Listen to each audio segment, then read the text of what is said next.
right, guys, today we are going to talk about the distributive property. And this is a little bit of a review of what you started in 7th grade, and then we're just going to start building upon it and use it in multi-step equations. So I'm going to show some of the notes. You're going to want to pause the video, write down the notes, and then you can restart it. Remember, at any time, you can always pause and rewind to make sure you're getting all of the information. All right, first of all, the distributive property means that you multiply the number outside the parentheses by each number or term inside the parentheses. And then the steps to solving a problem with distributive property. Number one, obviously you're going to multiply the outside number by each number inside. And while you're doing that, okay, so I kind of feel like 1 and 2 kind of go together. So while you're doing that, you're going to be applying those positive negative rules. So remember, when you multiply two of the same sign, the answer is always positive. And when you multiply one of each, the answer is negative. After you've applied the distributive property, there might be problems where then you have to combine like terms. Okay, so combine like terms when needed on the same side of the equal sign. And then remember, when we combine like terms, it's important to keep the operation with the term that comes right before it. So if it says like minus 3x, you have to keep that minus with a 3x. So once you get this written down, you can go ahead and restart the video and do some examples with me. So we'll start with a pretty short one. Let's do 4, and we'll do x minus 5. So this is the term on the outside, and it needs to get multiplied by every term on the inside. So last year in 7th grade, you guys used arrows to help you make sure that you were getting all of the information.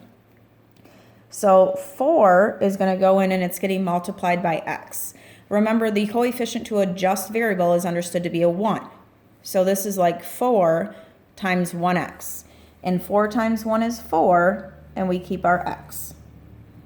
Now he's going to go in and he's getting multiplied, and I like to look at it as he's being multiplied by a negative 5. So 4 times negative 5 is going to give me a negative 20. Negative 20 is the same thing as minus 20. And this cannot be combined or made any simpler, so that's our final answer. All right, so we'll do another one like that. And once you get this one written down, I want you to pause the video, work it out, and then restart it and see if you get the same answer. Use this one as your guide. So 3 is going to be multiplied by the x, which again is like 1x. And 3 times x is 3x. This still says 3 times x. And now it's going to go back in, and it's getting multiplied by a positive 6. So 3 times positive 6 gives me a positive 18. And this is my final answer. I can't make it any smaller. All right, let's look at an example when we have this outside term is a negative. So we're going to have negative 5 on the outside, and then x minus y on the inside. So negative 5 times x gives me a negative 5x. Negative 5, and you can look at this like a negative y, a negative 1y, okay? So that's the same thing as a negative 5 times a negative 1 is going to give me a positive 5, and we keep our variable of y. All right, you can have as many terms on the inside as needed.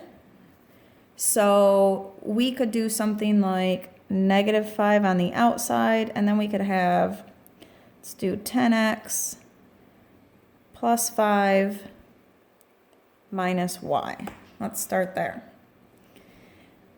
So we have a negative 5 times a positive 10. So anytime you multiply one of each, your answer is always negative. So that gives me a negative 50x. Now I have a negative 5 times a positive 5. And remember, you can always use that triangle trick I showed you. And it doesn't matter where you write them, but you draw a triangle. 2 negatives go in somewhere and 1 positive. So if I'm multiplying a negative and a positive, I'm going to cover up a negative and a positive, and whatever I have left is what that should be. So because I had a negative left, this tells me a -5 times +5 gives me a -25.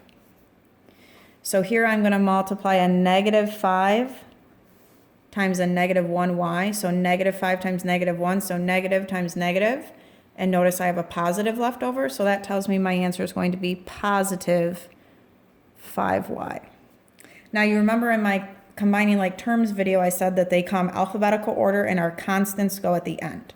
So technically this would look like -50x plus 5y minus 25. And that would be our final answer. We cannot combine that any further.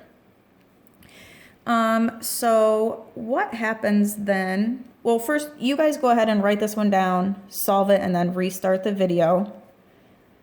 2x minus 3. So go ahead and solve that one and restart it, and let's see if you get the same answer. So first we have 7 times 2x.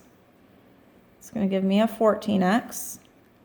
Then I have a positive 7 times a -3, so a positive times a negative leaves me with a -21. I'm going to give you one that's a little bit more advanced, and let's see how you do. If we have a 2x on the outside, inside we have a 3y minus a 5z plus 2. So I'm still going to go in with both the 2 and the x, so 2x times 3y. So what we're going to do is we're going to multiply those numbers. So 2 times 3 is 6. And I'm going to keep both of my variables. So this is going to say 6xy, because technically this says 6 times x times y. Now we're going to do the same thing. We're going to go back in and we're going to do a 2 times -5. So that's going to give me a -10, and I have to keep my x and my z. So -10xz. And then I'm going to go back in again and multiply it by a positive 2. So 2 times 2 is 4. Keep my x. And then I cannot combine. Even though all three of these have an x, these are not alike because this has x times y, x times z, and just an x. So these cannot be combined. This would be my final simplest answer.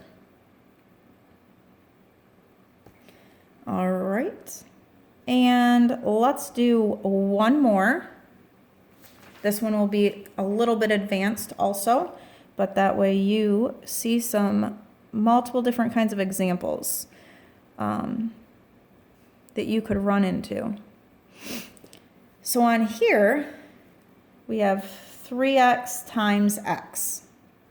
So that's 3 times 1 is 3, and then x times x is going to give me x squared. X times x is going to give me x squared. And that goes back to when we were doing the exponents in scientific notation where we had a variable times the variable. So then 3x times 4y, 3 times 4 is 12, and we keep our xy. And then 3x times a -5. 3 times -5 gives me a -15, and we're going to keep our x. Now again, yes, all of these have x's, but they're not the exact same. This is an x squared, this is xy, and this is just x. So because they're not exactly the same, we cannot combine them.